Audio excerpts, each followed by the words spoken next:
Très bien, effectivement. Donc, je suis parti de ce titre, hein, quelle est la place de la réflexion épistémologique dans la communication sur les recherches en temps de crise? Alors, il y aura une partie consacrée au vaccin, mais pas seulement, hein. J'ai pris effectivement ce thème au sens large, la communication sur les recherches en temps de crise. Qu'est-ce que peut apporter l'épistémologie? Donc, quelle est la place de l'épistémologie là-dedans? Et merci d'avoir commencé avec ces quelques mots, Sébastien, pour essayer d'annoncer et de clarifier un peu ce que c'est que l'épistémologie. C'est vrai que c'est un terme avec lequel tout le monde est loin d'être familiarisé. Et effectivement, au sens large, l'épistémologie, c'est de la philosophie qui prend pour objet d'étude les sciences. Et c'est aussi ce qu'on appelle en général en France la philosophie des sciences. Alors, j'ai envie de commencer par une petite anecdote que j'ai eue il y a pas très longtemps. J'ai eu le cas récemment de quelqu'un qui s'est en fait étonné de cette association. Je me suis présenté, j'ai dit qui j'étais. Voilà, Vincent Israël Jost, je fais de l'épistémologie, de la philosophie des sciences, et puis j'ai vu des sourcils se lever un petit peu d'étonnement. Philosophie des sciences, en fait, il semblait à cette personne qui évidemment connaissait pas le champ et pas très bien même le champ de la philosophie en général.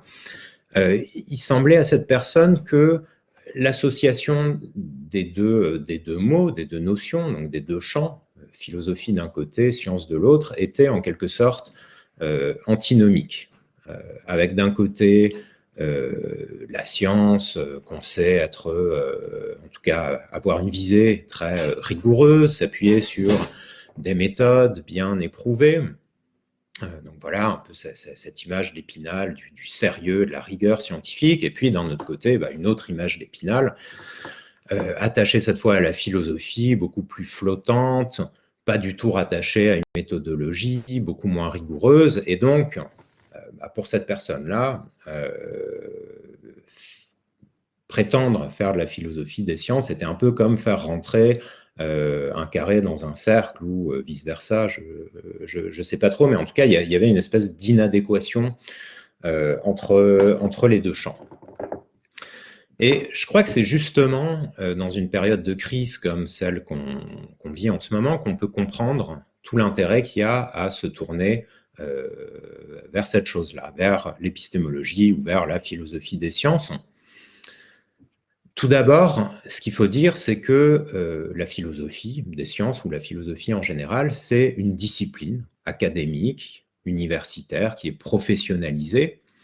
Et donc, comme son nom l'indique, il y a de la discipline. En tout cas, quand on fait bien de la philosophie, il y a une discipline qui est attachée à ça. C'est pas une élucubration sujet, quoi qu'on puisse en douter parfois quand on suit l'intervention des philosophes les plus médiatiques, ceux qu'on a l'habitude de voir sur les plateaux télé, mais qui justement sont souvent hors système universitaire, et qui font pas forcément preuve de la même rigueur. Donc je crois qu'on peut défendre effectivement une certaine rigueur, un discours fondé sur la solidité du raisonnement, la logique, etc. Donc je ne crois pas que cette association de la philosophie à quelque chose de pas sérieux et qui serait nécessairement mal ajusté à des objets sérieux comme la science, je ne crois pas que cette association elle a lieu d'être. Bon. Ça c'est côté philosophie, et puis d'un autre côté, et puis c'est vraiment là que la crise actuelle peut agir comme un révélateur de ça, la science, de son côté, elle n'est pas toujours si carrée, si rigoureuse ou si parfaitement inscrite dans une méthodologie bien établie.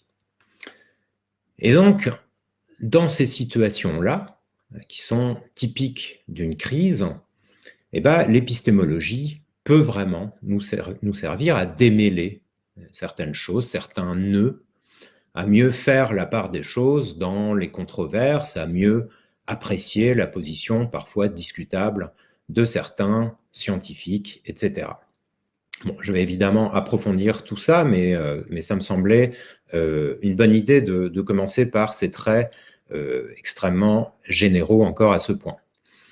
Alors, quelques exemples tout d'abord de questionnements typiques de l'épistémologie ou de la philosophie des sciences.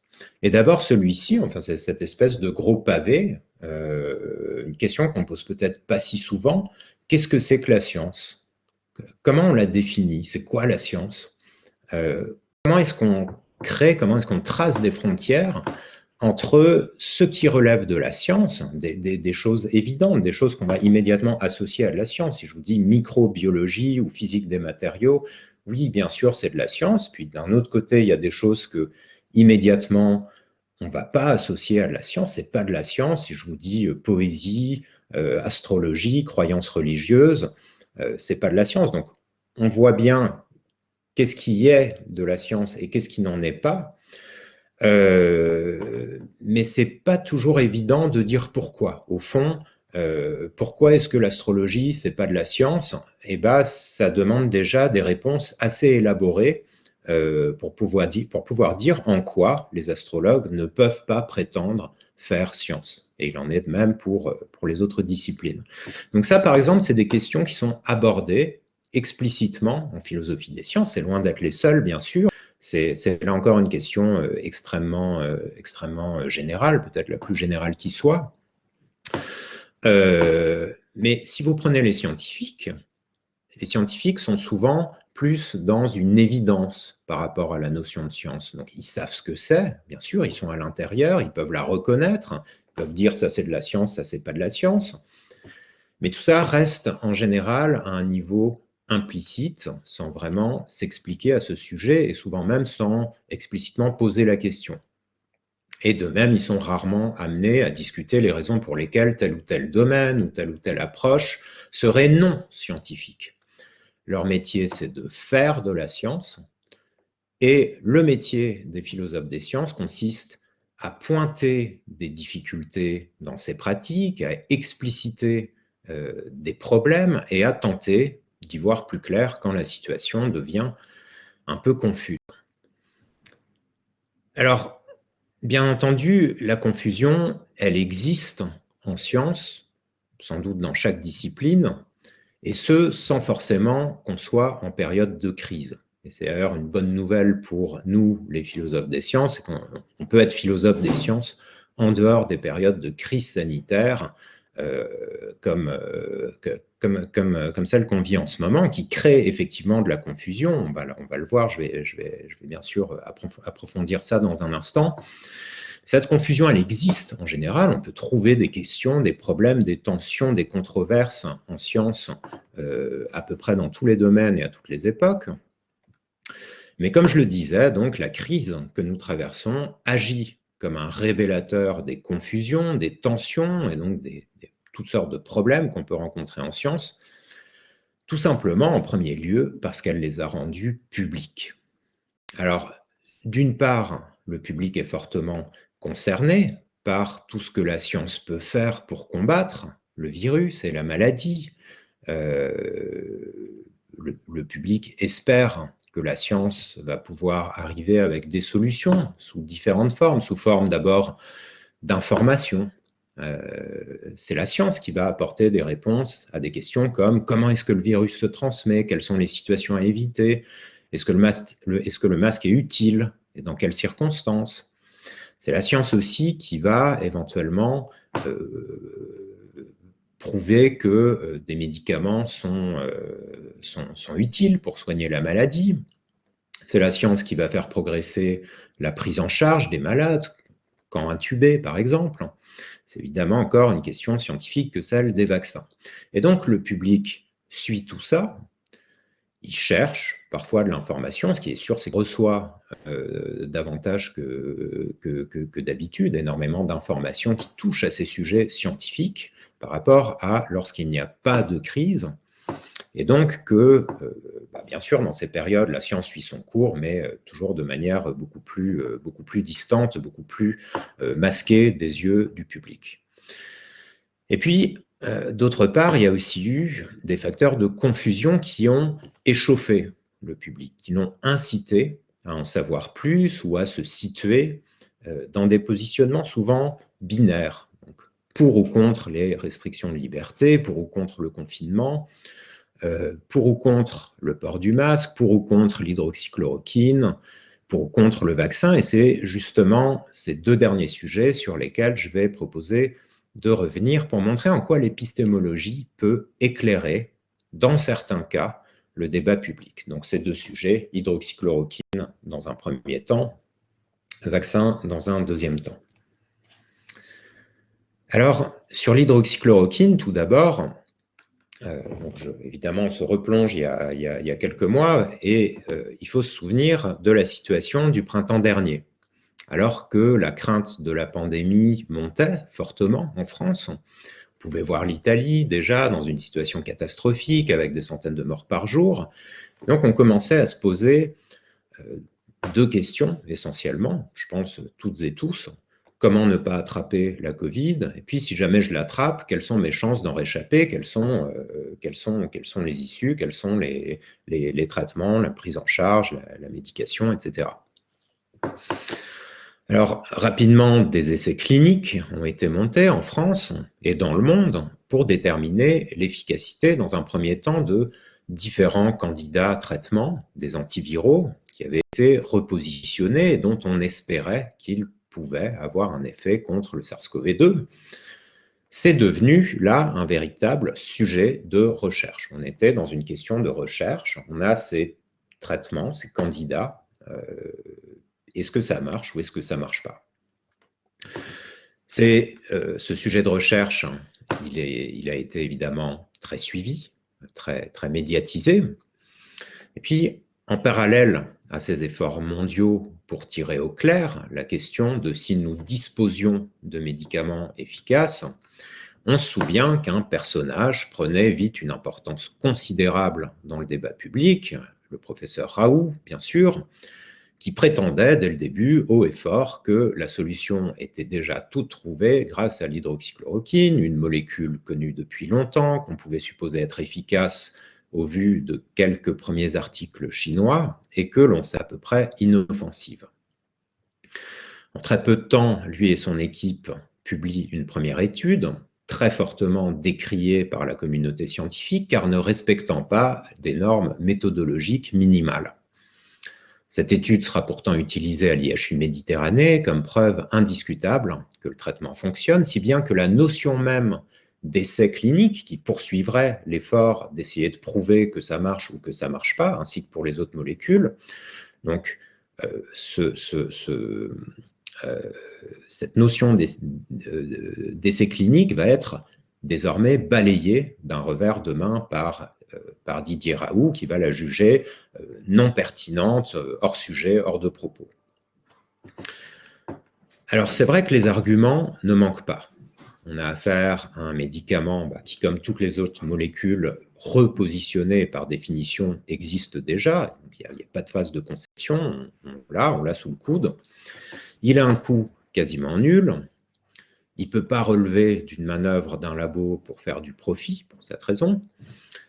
Et puis, on est aussi à l'époque où il y a tout ce vocabulaire guerrier. Nous sommes en guerre, le président l'a dit, mais pas que lui. Et puis, à la guerre comme à la guerre, on fait avec ce qu'on a. Et puis, si on n'agit pas, on aura des morts sur la conscience. Donc, il y a toute cette rhétorique de il faut agir, il faut soigner. Et puis, on a quelque chose, bon, on est à peu près sûr que ça marche. Tous ces arguments qui sont avancés par Didier Raoult et quelques autres. Mais ce ne sont pas seulement les arguments de Didier Raoult qui trouvent un relais immense dans la population, c'est aussi son aura, c'est le ton qu'il emploie, c'est ses allées et venues entre les aspects scientifiques, mais aussi les aspects politiques. C'est quelque chose qu'on entend assez rarement, cette articulation entre différents niveaux de discours, plutôt bien balancé, bien équilibré, quand c'est lui qui s'exprime. Puis il y a encore une autre chose, c'est son autorité. Sa manière de parler comme quelqu'un qu'en fait on n'a pas le droit de contredire puisqu'il est au sommet de la hiérarchie scientifique avec ses milliers d'articles et son rôle de capitaine du fleuron de la lutte contre les maladies infectieuses, l'IHU Méditerranée. Donc rapidement, il devient la figure d'un espoir plus grand, d'un pragmatisme face à la crise, donc il ne faut pas faire des essais cliniques, ce n'est pas le moment d'être trop intello ou trop parisien, il faut soigner les gens. Il devient un leader sur le terrain à Marseille, un leader d'opinion en France. Alors malgré ça, beaucoup de gens sont restés dubitatifs, particulièrement chez les scientifiques, mais pas seulement. Ce que j'ai constaté en tant que philosophe des sciences, c'est qu'un certain nombre de collègues, d'autres philosophes des sciences, commençaient à réagir pour exprimer leur scepticisme. Et puis on a pu commencer à lire plusieurs interventions de tels philosophes des sciences. Donc je fais bien la distinction entre philosophes médiatiques qui très souvent soutenaient Raoult, hein, Michel Onfray, Bernard-Henri Lévy. Donc je ne parle pas de ceux-là, je parle des philosophes des sciences qui ont commencé à s'exprimer là-dessus. Donc, je commence à lire plusieurs interventions de tels philosophes des sciences qui rappellent que les règles méthodologiques élémentaires n'avaient pas été suivies par l'équipe de Didier Raoult. Alors, intervention donc de l'épistémologie, en tout cas des épistémologues sur ce point-là, sur une espèce de recadrage méthodologique. Alors, personnellement, j'étais pas très convaincu que ce soit là le rôle des philosophes. D'abord parce que ce rappel autour des points de méthodologie ne me semble pas propre à l'épistémologie. Il pouvait être fait, il a été fait, bien entendu, par d'autres scientifiques, infectiologues, virologues, etc. Alors, bien sûr, ils n'ont pas eu tort de rappeler ce que c'est qu'un essai clinique, et ce n'est pas ce qu'on a fait à Marseille, en particulier dans le premier essai à, je crois, une bonne vingtaine de patients. Donc ils n'ont pas eu tort de rappeler ce que c'est qu'un véritable essai clinique et comment on apporte la preuve d'un effet en médecine, mais il me semble que dans une problématique de communication auprès du public, le fait d'opposer la parole de philosophe, pour le coup assez méconnue, à celle d'un scientifique surmédiatisé, sûr de lui et pouvant se présenter comme premier grand spécialiste mondial sur les maladies infectieuses, ça pouvait ne pas être très convaincant. Voilà. Alors pourquoi ? D'une part, parce que contredire un expert sur la méthodologie de son domaine, alors qu'on en est extérieur, pouvait paraître présomptueux. Et ça a été effectivement, je voyais les commentaires en réponse aux articles publiés. Bon, c'était pauvre petit doctorant, pauvre petite doctorante, comment oses-tu t'en prendre à ce grand professeur ? D'autre part, parce que en se focalisant ainsi sur les aspects purement scientifiques, c'est pas comme ça qu'on fait de la science, c'est pas ça la bonne méthode, on courait un peu le risque de passer pour des donneurs de leçons face à une réalité qui justement n'est pas que scientifique.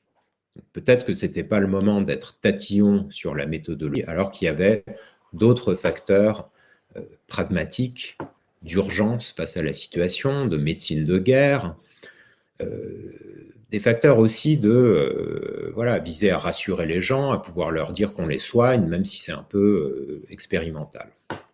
Alors pour autant, à mon sens, l'épistémologie ne devait quand même pas rester muette devant une situation dans laquelle on pouvait quand même ressentir de forts doutes et une position abusive de la part de Didier Raoult et quelques autres suiveurs. Ce qui m'a semblé aussi, c'est que le public était de fait confronté à une tâche d'épistémologue face aux questions qui montaient, qui prenaient de plus en plus de place dans la controverse, qui devenait une controverse publique, des questions comme « Comment devrais-je me faire soigner si je tombais malade ?» ou bien « Dois-je promouvoir le traitement du professeur Raoult auprès de mes proches, de ma famille, etc. » Il y a vraiment eu, on est rentré dans un type de situation très, très trouble à décrypter pour faire son chemin au milieu de propos contradictoires prononcés par des personnes ayant aussi des statuts très divers. Et l'épistémologie pouvait permettre d'y voir plus clair. Donc voici quelques réflexions que j'ai posées par écrit à l'époque et avec lesquelles je pense continuer à être en accord. La première, c'est qu'il y avait, me semble-t-il, un piège posé, comme souvent, par un débat posé de manière binaire. Vous êtes pour ou contre le traitement, pour ou contre Didier Raoult. Vous pensez que ça marche ou vous pensez que ça ne marche pas. Et la situation était effectivement dessinée ainsi. Il y a ce qu'on appelle une controverse publique, c'est-à-dire que les acteurs pertinents du monde scientifique ne sont pas d'accord. Certains, dont Didier Raoult, Christian Perron et sans doute quelques autres, disaient « oui, on a suffisamment de preuves pour dire que ça marche ». D'autres, assez nombreux en France et à l'international, disaient « le niveau de preuves fourni par l'équipe de Didier Raoult est très insuffisant, et même plutôt lamentable. Alors, que faut-il en conclure? Eh bien, pas que ça marche. Si, bien sûr, on avait des articles qui orientaient la réponse dans cette direction, mais bon, il faut garder une vision un petit peu globale du paysage de la connaissance scientifique à ce moment-là, dans cet état-là.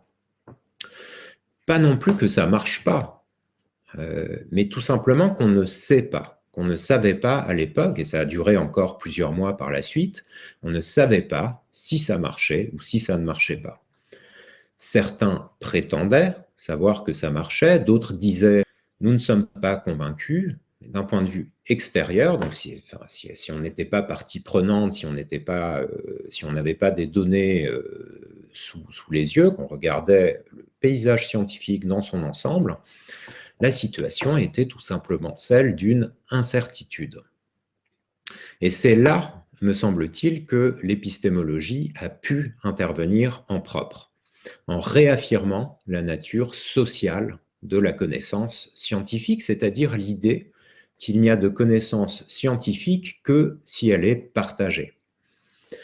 Et j'insiste vraiment sur ce point, et je reviendrai dessus, lorsque les épistémologues s'interrogent sur ce que c'est que la science, je citais cette grande question comme typique du champ de la philosophie des sciences, quand ils s'interrogent sur la nature de la connaissance scientifique, eh ben, ils tâchent notamment d'établir une distinction entre la croyance individuelle, même très bien justifiée, celle qui me convainc moi, qui reste à mon échelle d'individu, et puis ce qui est partagé, c'est-à-dire ces choses concernant lesquelles on a pu faire part à sa propre communauté d'un ensemble de preuves convaincantes. Alors pour prendre un exemple un peu bateau, Newton, quand il a élaboré sa théorie de la gravitation, évidemment, il a dû commencer par se convaincre lui-même que les choses étaient ainsi, donc avec une force de gravitation universelle, etc. Mais sa théorie n'est devenue connaissance scientifique qu'après qu'il a mis par écrit sa théorie, l'a rendue publique de la manière la plus convaincante possible, en s'adressant à des alter ego, c'est-à-dire d'autres scientifiques qu'il a essayé d'emmener avec lui, et apparemment c'était convaincant puisqu'il a pu entraîner une adhésion massive des savants de l'époque, et assez rapide. Donc si on revient à notre controverse de l'hydroxychloroquine et à Didier Raoult, l'article qui était censé faire preuve a pâti de nombreuses insuffisances méthodologiques, je l'ai rappelé tout à l'heure, mais il me semble moins important de dresser la liste de ces insuffisances méthodologiques, surtout en tant qu'épistémologue, en tant que philosophe des sciences, que de relever simplement que cet article n'a globalement pas été du tout convaincant pour la communauté compétente. Donc d'un point de vue épistémologique, il était abusif de présenter ce traitement comme ayant fait ses preuves. Il fallait être capable d'accepter l'état d'incertitude et de continuer à soutenir les initiatives susceptibles de lever cette incertitude. Alors j'ai mis l'accent sur la dimension sociale de la connaissance scientifique, qui n'est connaissance que parce qu'elle est partagée, bien acceptée dans le milieu concerné.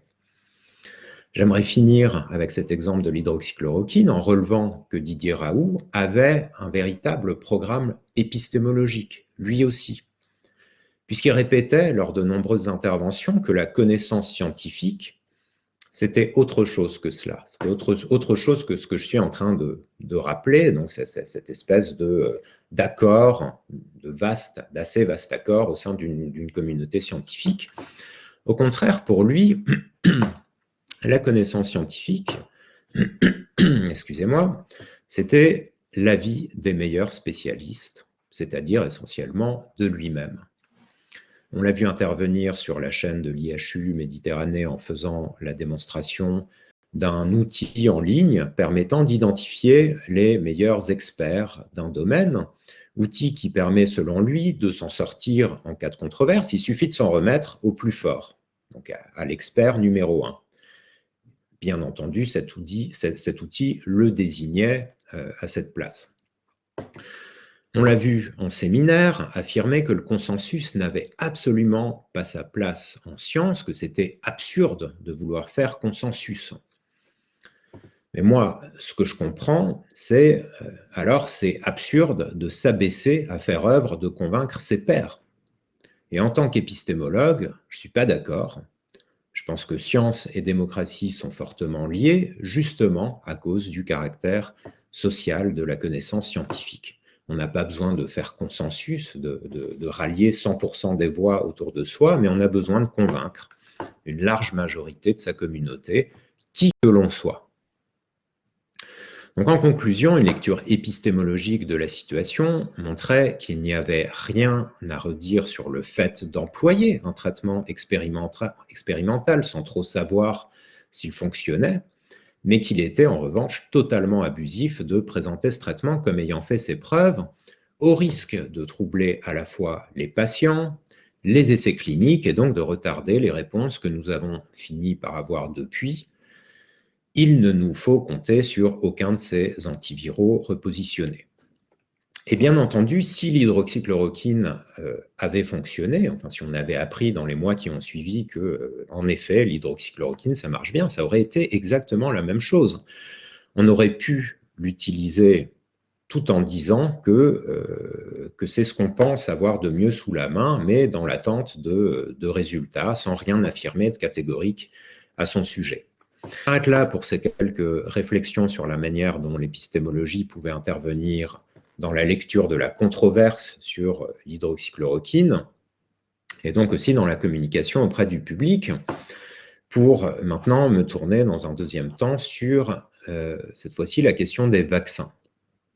Alors c'est devenu depuis l'automne dernier la principale question.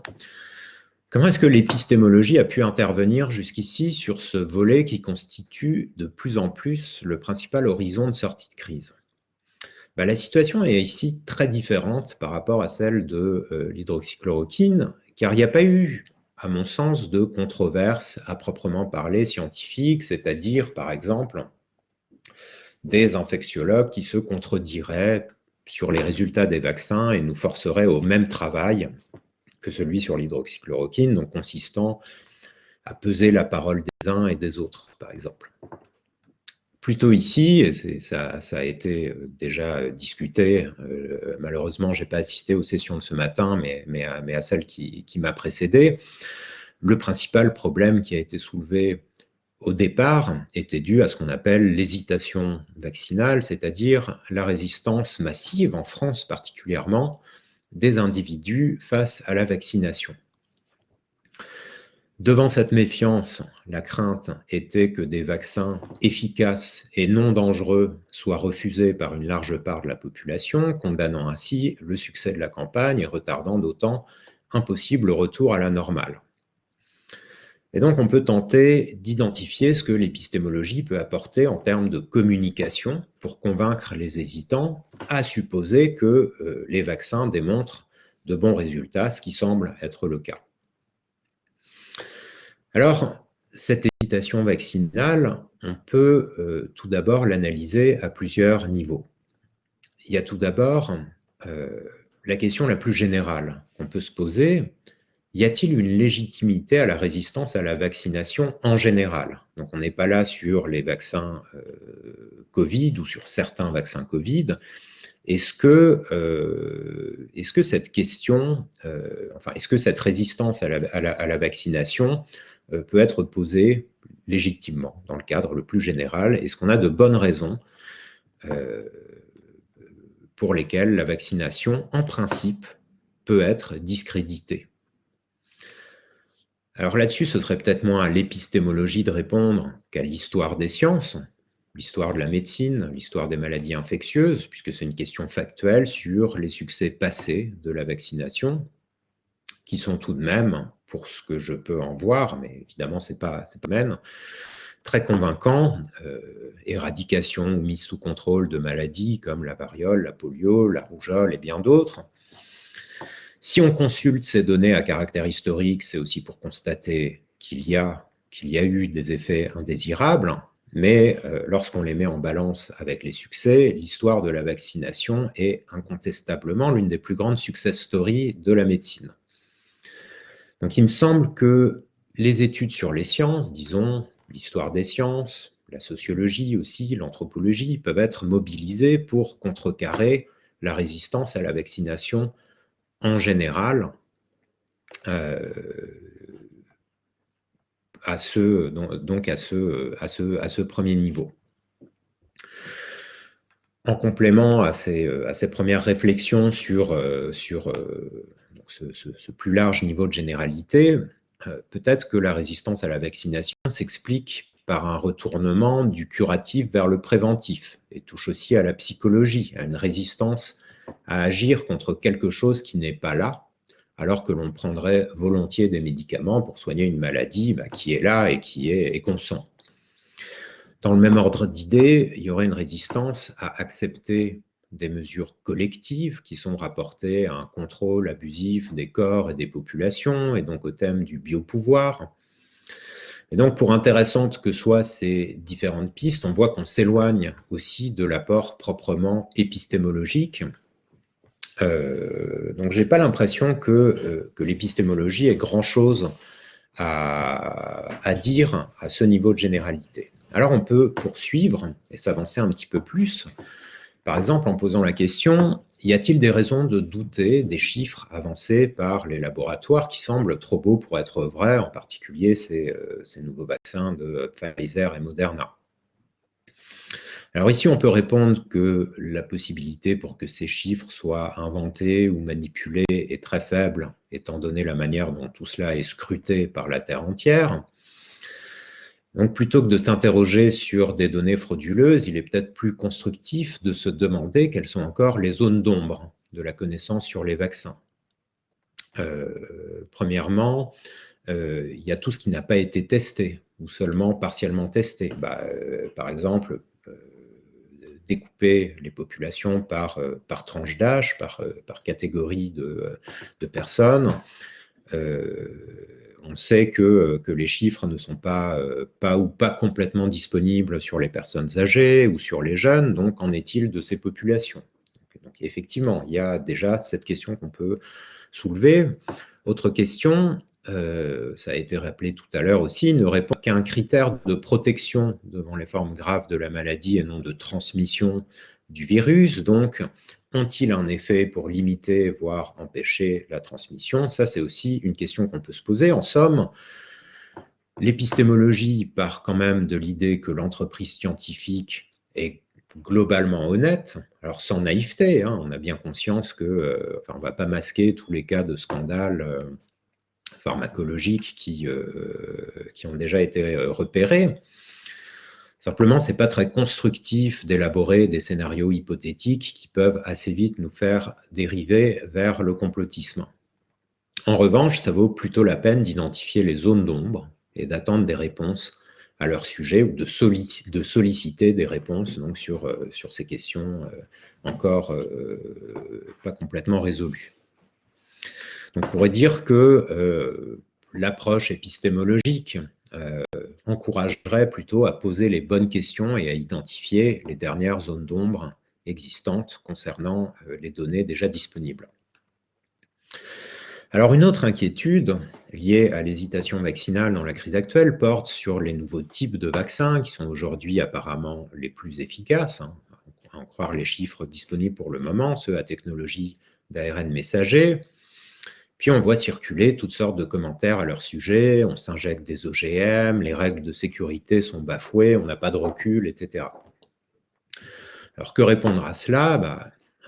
Bien entendu, le principe de précaution existe, il existe pour de bonnes raisons, c'est d'ailleurs la raison pour laquelle on mène des essais pour justement qui aboutissent aux chiffres dont on dispose depuis quelques semaines maintenant et puis qui continuent de s'étoffer.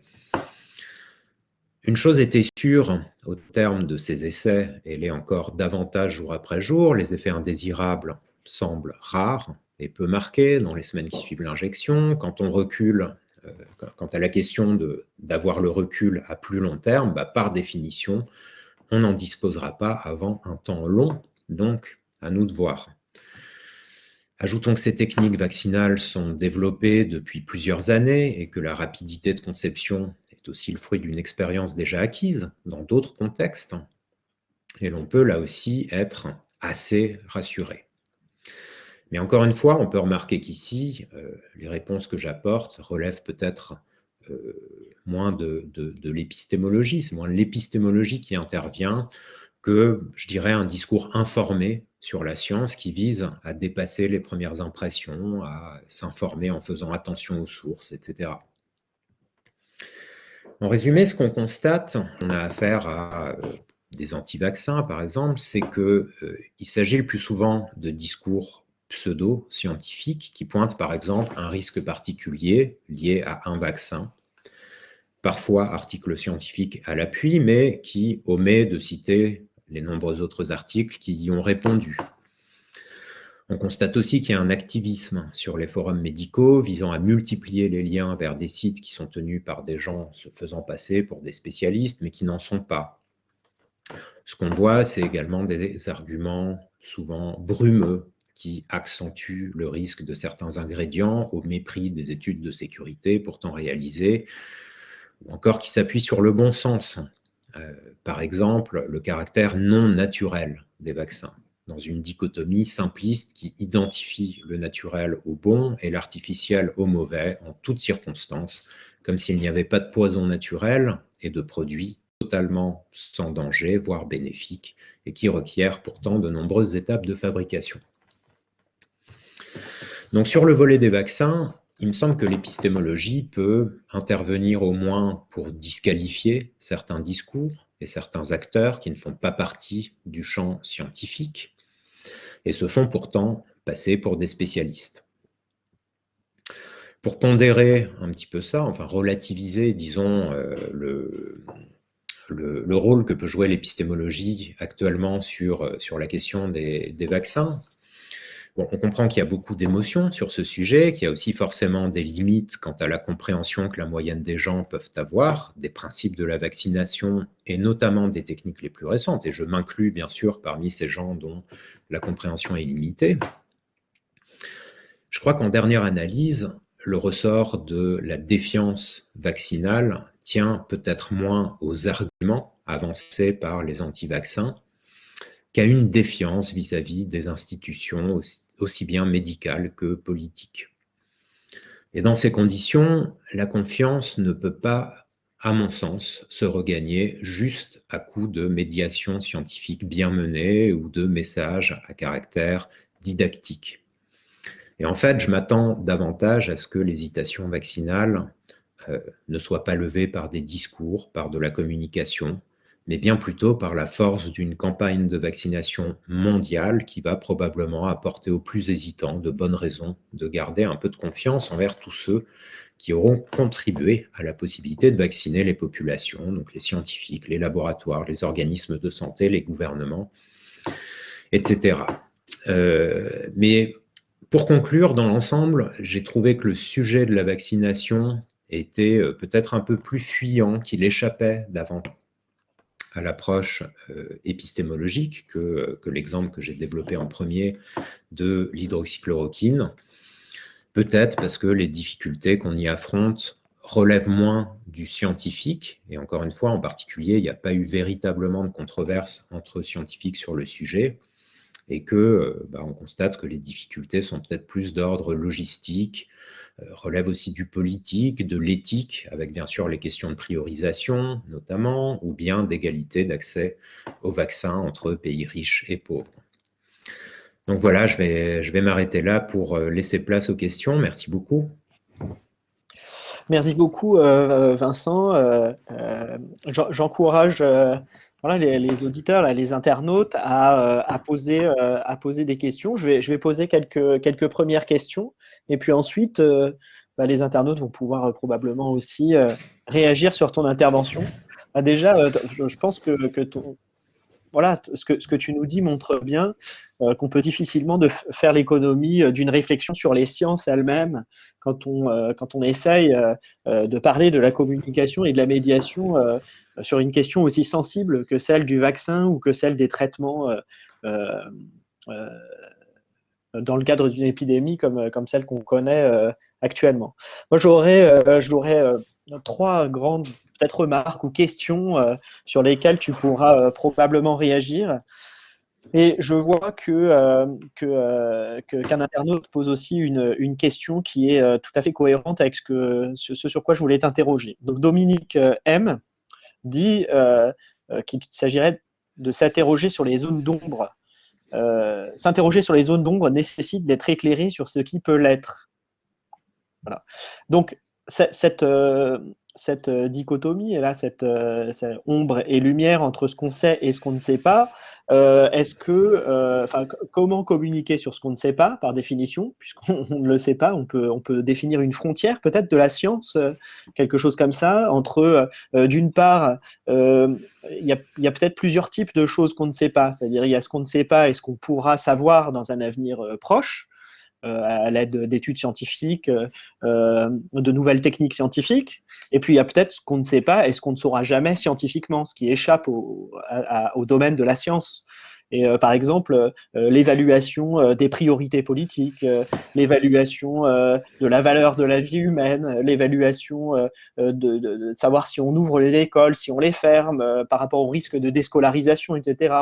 On peut avoir des indicateurs qui nous permettent de faire des choix, mais c'est pas la science qui va nous dire quoi faire. Alors là, on entre dans un champ où la science, que peut-elle? Enfin voilà, en tout cas, c'est une question. Euh, et puis mon autre question, elle était complètement liée à celle-ci. C'est finalement, Vincent, parfois tu nous parles de la démocratie ou du débat public dans les sciences. Je veux dire, quelle est la place des sciences dans le débat démocratique ou de la démocratie dans le débat scientifique? Ça, c'était finalement mes interrogations en écoutant ta présentation. Mmh. Pour commencer par ta dernière question, comment situer ces deux domaines l'un par rapport à l'autre, science et démocratie. D'ailleurs, c'est même pas tout à fait des domaines, je pense pas que le terme soit adapté, mais comment l'une influe sur l'autre, comment les deux s'articulent. C'est évidemment une question hyper vaste et à laquelle je ne vais certainement pas répondre de manière très, très complète juste là maintenant. Ce qu'on voit en tout cas, c'est que les éléments scientifiques nourrissent la réflexion au sein de la démocratie sur, aussi bien à titre individuel que collectif, hein, c'est quand même les éléments scientifiques qui nous indiquent qu'on va abandonner tel ou tel traitement ou qu'au contraire on va promouvoir et faire des commandes de tel autre traitement.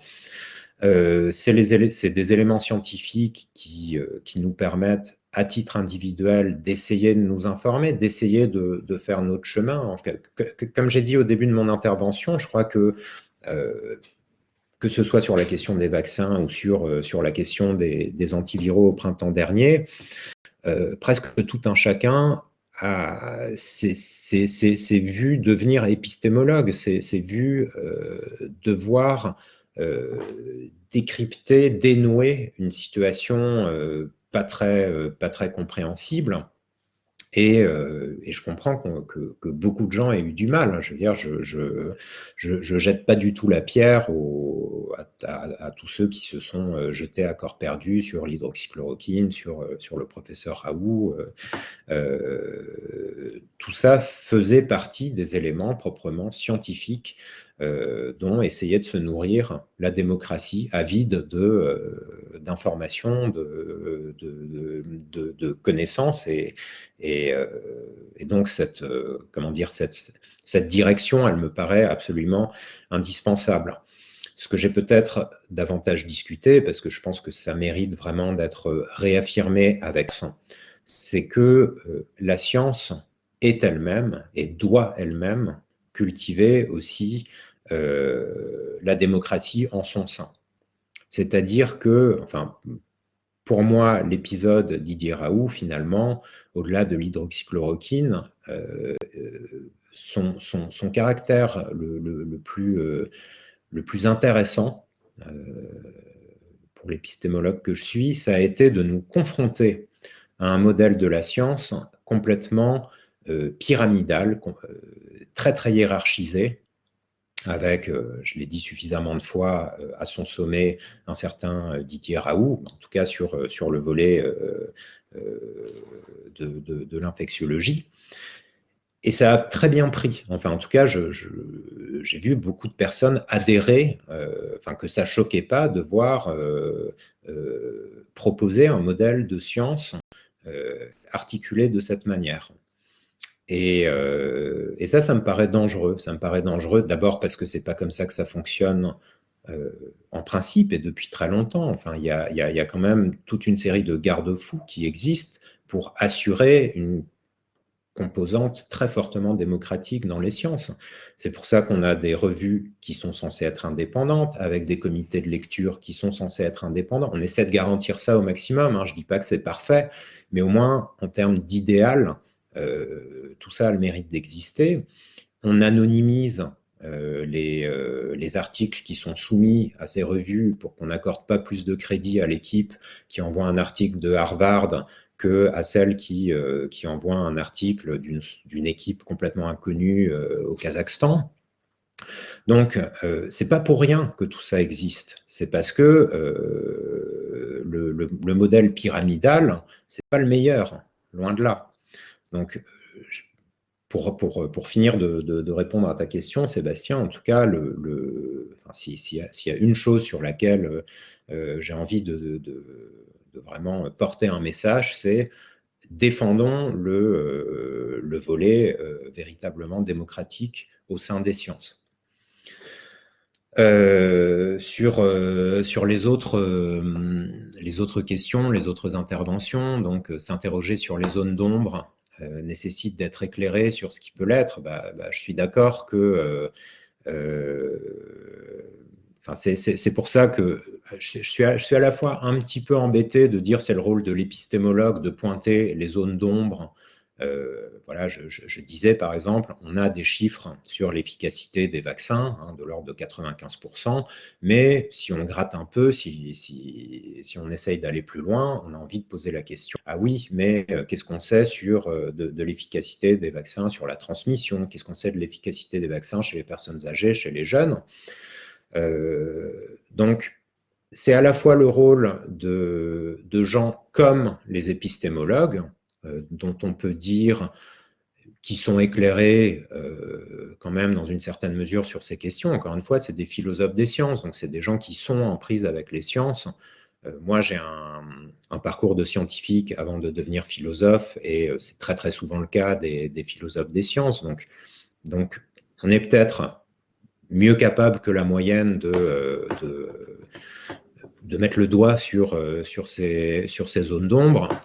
Pour autant, bon, on n'est pas les seuls à pouvoir faire ça, hein. Les scientifiques le font très bien, et puis au fond, quiconque s'intéresse aux sciences ou s'intéresse plus précisément aux questions liées au vaccin peut très bien le faire aussi bien que nous.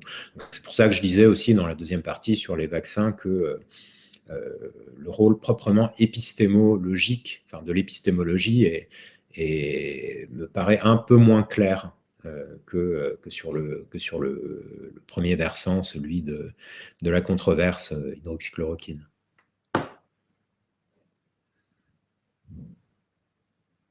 Et puis une remarque,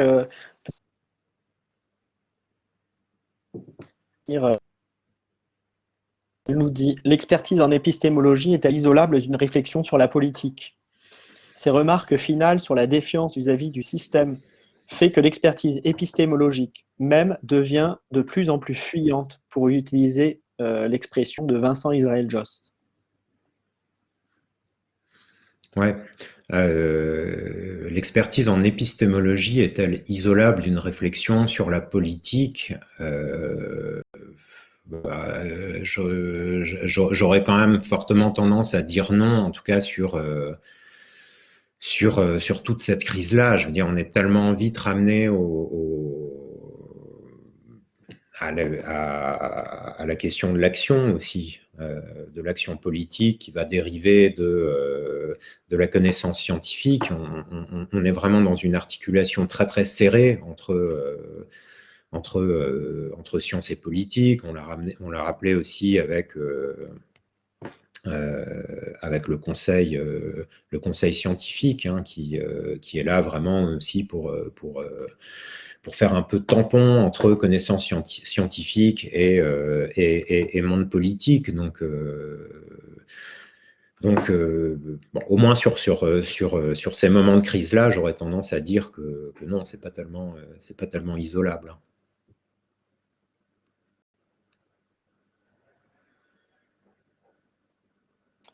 Je te remercie beaucoup, Vincent, pour ton intervention. Effectivement, je pense que c'était vraiment utile de pouvoir réfléchir à cette question des sciences, et de cette réflexion sur les sciences, pour davantage appréhender la manière dont on peut communiquer aussi, et quelle est la part du politique, quelle est la part du scientifique, comme on vient de le dire là. Il me semble que, surtout sur la question des vaccins, ça me semble complètement fondamental. Alors Vincent s'occupe notamment à l'espace éthique d'un groupe de réflexion sur les vaccins. Donc voilà, n'hésitez pas, si vous voulez en savoir plus, à regarder sur le site de l'espace éthique et puis à prendre contact avec nous, hein, si éventuellement vous voulez participer ou si vous voulez vous renseigner sur tous ces sujets.